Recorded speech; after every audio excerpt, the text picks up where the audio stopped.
Sir వీగిన సవరణ bill అసలు ఊహించామా ఇది? అసలు మనం దీని మీద చాలా డిస్కస్ చేసుకున్నాం. ఏదోలా ఇది గట్టెక్కుతుంది, చాలా ప్లాన్డ్గా ఉన్నారు అని చెప్పి మీరు మాట్లాడిన సందర్భాలు ఉన్నాయి. సరే ఇప్పుడు చూస్తే వీగిపోయిన పరిస్థితి. ఖచ్చితంగా ఎవరు చివరికి వచ్చేసరికి స్పష్టమైపోయింది. హోంమంత్రి అమిత్ షా కూడా అప్పీల్ చేశాడు, ప్రధాని కూడా చెప్పాడు. బీఆర్ఎస్ లో వచ్చిన మార్పు మనం చూసాం కూడా. కాబట్టి ఖచ్చితంగా 3/2 మెజార్టీ రాదనేది స్పష్టం అండి. ఒకవేళ ఆ డీలింగ్ చేసి ఆ డీలిమిటేషన్ ఆ పునర్విభజన పక్కన పెట్టుంటే మహిళా బిల్లుకు ఓటేసేవాళ్ళు. కానీ ఇక్కడ జరిగింది వేరు. తప్పకుండా ఆ ముసుగులో, మహిళల ముసుగులో పునర్విభజన చేసి శాశ్వతంగా 2029 ఎన్నికలకు అనుకూలంగా చేసుకోవాలనుకున్నారు. దాన్ని నిర్ద్వంద్వంగా తిరస్కరించింది సభ. రెండోది, ఇప్పుడు 271 మంది అనుకూలంగా, 78 మంది అనుకూలంగా ఓటేసి 211 మంది వ్యతిరేకంగా ఓటేశారు. ఇది దేశంలో మారుతున్న బలాబలాల పరిస్థితిని చూపిస్తుంది. అలాగే మోదీ అంటే ఇంకా అప్రత్యత శక్తి, తిరుగులేదు అన్నది. ఇప్పుడు కాశ్మీర్ బిల్లు ఆమోదానికి ఇప్పటికీ తేడా మీరు చూడొచ్చు. నేను పొద్దున మీకు ఇంకా చాలా చెప్పాను. 2 గంటలు 2 రోజుల ముందు ఇస్తారండి ముసాయిదా. 100 ఏళ్ల మార్పు అనే ఒకవైపు చెప్పుకుంటూ 100 నిమిషాలైనా చర్చించారా ప్రతిపక్షాలతో?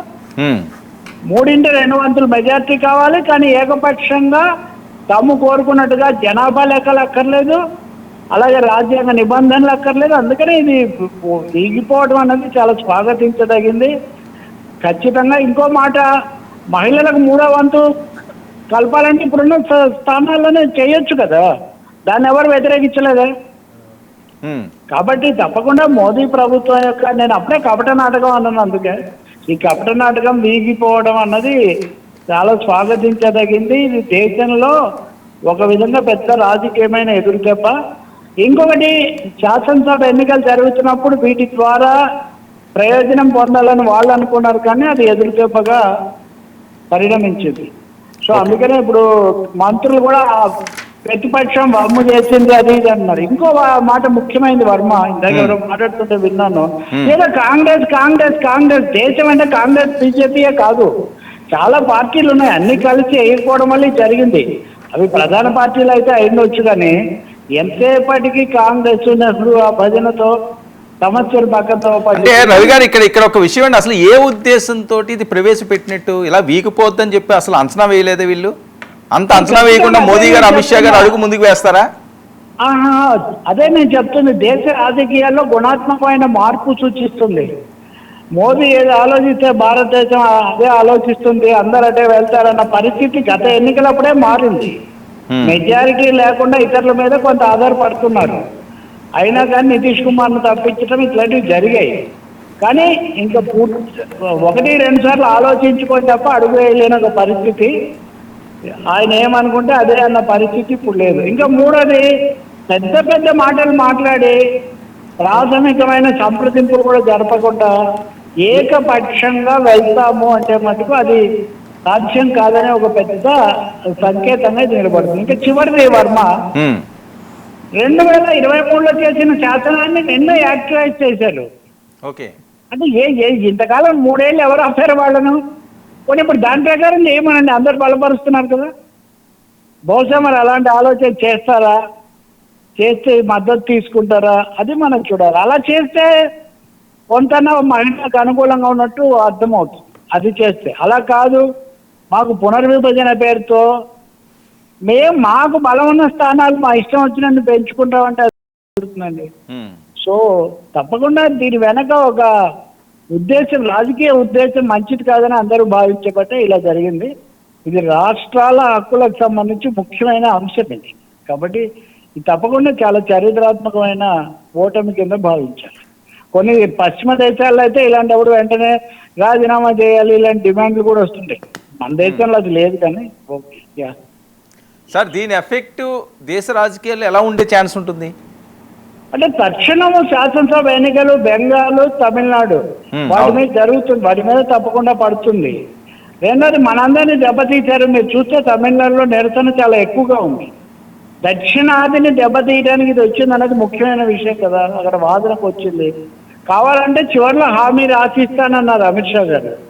ముందే ఎందుకు మాట్లాడలేదు, ముందే ఎందుకు ఒప్పించలేదు, అదంతా కూడా కాదండి. మనం చాలా వివరంగా చర్చించాము.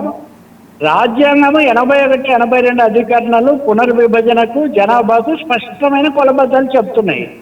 వాటి అన్నింటినీ మార్చేసి మా ఇష్ట ప్రకారం చేస్తామంటే రేపు పొద్దున ఎవరు వచ్చి అలాగే చేస్తే ఏమవుతాయి రాజ్యాంగ నిబంధనలు? ఎస్సీ ఎస్టీల నిష్పత్తి వాళ్ళ స్థానాలు కూడా దెబ్బతింటాయి. ఎందుకంటే జనాభాతో లెక్కలు లేకుండా ఇవన్నీ కలిసి పనిచేసాయి. కాబట్టి సమాజ్వాదీ పార్టీని తిప్పుకుందామని వాళ్ళు ప్రయత్నం చేశారు చివరిలో. అలాంటి సమాజ్వాదీ పార్టీ మారి ఉంటే ఇంకొకరిద్దరు మారేవాళ్ళేమో. కానీ అటు ఉంటుందని కూడా బీఆర్ఎస్ కూడా ఇటు వచ్చినప్పుడు ఇంకా కొత్తగా ఎవరు వెళ్ళలేదు. మీరు గుర్తించండి, ఎన్డీఏ విస్తరించదు. ఇంకా ఇక్కడ ముఖ్యమైన సందేశం ఏమంటే ఒక జగన్మోహన్ రెడ్డి, చంద్రబాబు నాయుడు ఆయన ఎలా కూటమి బయట నుంచి వీళ్ళు బలపరిచి ఉండొచ్చేమో, కానీ లేదా అబ్స్టైన్ అయ్యారేమో, పూర్తి వివరాలు రావాలి. కాబట్టి ఒకటే లాస్ట్లీ స్పీకింగ్, డీలిమిటేషన్ పక్కన పెట్టి ఉమెన్ రిజర్వేషన్ మీద అడుగు వేసి ఉంటే అందరు బలపరిచేవాళ్ళు. కానీ అది చేయలేదు. ఇక్కడ వాళ్ళ ఉద్దేశం దీనికోసం, అది దానికోసం ఇది కాదు. అందుకని ఇది శృంగభంగమే.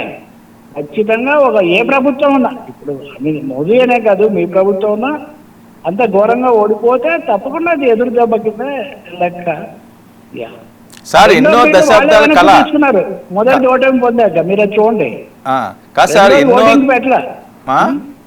ఇప్పుడు డీలిమిటేషన్ బిల్లులు సింపుల్ మెజారిటీతో నెగ్గించుకోవచ్చు అని చెప్పారు కదా. అవును. మరి ఎందుకు వెనక్కి తీసుకున్నారు? మరి ఎందుకు వెనక్కి తీసుకున్నారు? కాదు సార్, ఇప్పుడు ఎన్నో దశాబ్దాల కళ కదా మహిళా రిజర్వేషన్ బిల్లు. మరి ఇంకంతేనా? ఎన్నో దశాబ్దాల కళను నిజం కాదు, వమ్ము చేయడానికి జరిగింది సార్. 2010లో ఆమోదం పొందితే నేను మీకు చెప్పాను, 2023 వరకు ఎందుకు ముట్టుకోలేదండి వీళ్ళు? 2014లో అధికారానికి వచ్చిన వాళ్ళు ఇప్పుడు చాలా మాటలు చెప్తారు. 2023 చివరిలో ఆమోదిస్తే 2026 వరకు ఎందుకు అమలు చేయలేదండి? 2026లో కూడా దాన్ని డీలిమిటేషన్తో ఎందుకు లింక్ చేశారండి? 2023 చట్టంలో ఉందా డీలిమిటేషన్ చేయాలని? లేదే. కాబట్టి ఏవో ఒక సాగులతో అటు ఇటు చెప్పి తమ పని నెరవేర్చుకుందాం, స్వామి కార్యం సకార్యం అని చేసిన ప్రయత్నం ఘోరంగా విఫలమైంది. ఇది మహిళలకు జరిగిన అన్యాయమే ఖచ్చితంగా. సో ఆ వ్యతిరేకత ఎగ్జిస్టింగ్ పార్లమెంట్ లో ఉన్న స్థానాల్లో 3వ వంతు అమలు జరపండి ఈసారికి 2029లో. ఆ తర్వాత సీట్లు పెంచుకోవచ్చు, జనాభా లెక్కలు కూడా వస్తాయి. సార్ ఈ ఎఫెక్ట్ ఉంటుందా అండి ఎన్డీఏకి? ఖచ్చితంగా ఉంటుంది. రాజకీయంగా, నైతికంగా ఆ దూకుడు తగ్గాల్సి వస్తుంది కదా. ఖచ్చితంగా ఇది ఒక అప్రతిహతమైనటువంటి శక్తి, ఇంకా తిరుగులేదు. అన్న నమో నమో అన్నది ఒకటేసారి కాదనేది ఒకటి తెలుస్తుంది కదా డెఫినెట్ గా. మూడోది, కొత్తగా వచ్చి చేరేవాళ్ళు ఎందుకు వచ్చినట్టు లేని భజన చేసేవాళ్ళు కొంచెం పునరాలోచనలో పడతారు కదా. ఇంకొకటి, ఏకపక్షంగా వెళ్తే ఇంకా కుదరదు, అది కొంచెం గ్రహించాల్సి వస్తుంది కదా. సో ఇవన్నీ తప్పకుండా రాజకీయ ప్రభావాలు ఉంటాయి. బీజేపీ వాళ్ళకి కష్టంగా ఉండొచ్చు, కానీ తప్పకుండా ఇంత పెద్ద ఇంకా లేకపోతే ఈ కసరత్తుకు అర్థం ఏముందండి? ఇప్పుడు గెలిచి ఉంటే ఊగిపోయేవాళ్ళు, ఓడిపోతే ఒప్పుకోవాలి కదా. Right sir, okay.